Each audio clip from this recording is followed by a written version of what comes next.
pointed to mutual respect for territorial integrity, non-interference in internal affairs and non-use of force being the basis for the foreign policies of the 9 members of the bloc. DD India correspondent Akshay Dongre gets us more on this. Leaders attending the 24th meeting of the Council of Heads of State of the Shanghai Cooperation Organization posed for a group photo at the Palace of Independence in Astana, capital of Kazakhstan.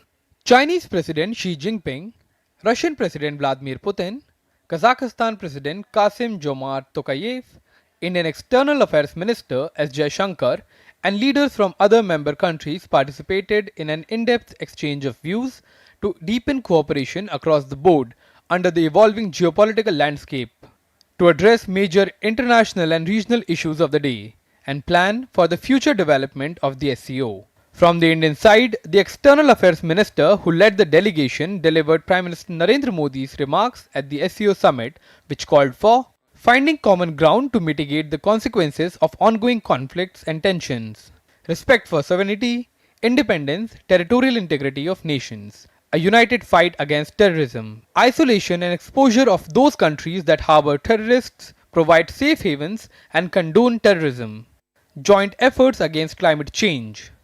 Our central thrust was that the primary purpose of SCO, the original purpose, was to combat terrorism and combat extremism.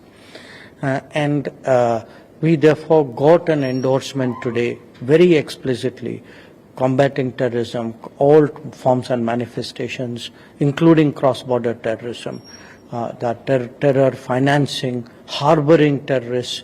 So if you look actually at the whole terrorism paragraph, it is much, much stronger than anything which the SCO has said before. Dr. S. Jaishankar also held several bilateral meetings with his counterparts from Russia, China, Tajikistan, Belarus and others, where the leaders discussed the matters of mutual interest. Meanwhile, after 2 days of discussions and deliberations, the leaders adopted a Astana document which called for a range of steps for growth, security, prosperity of SCO member states.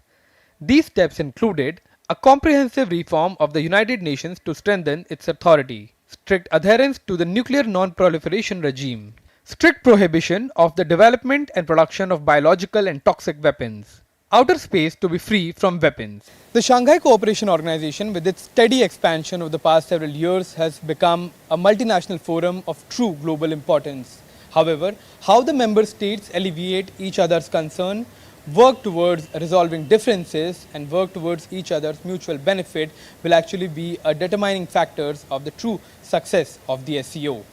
In New Delhi with camera person Alok Gupta, Akshay Dongre, DD India.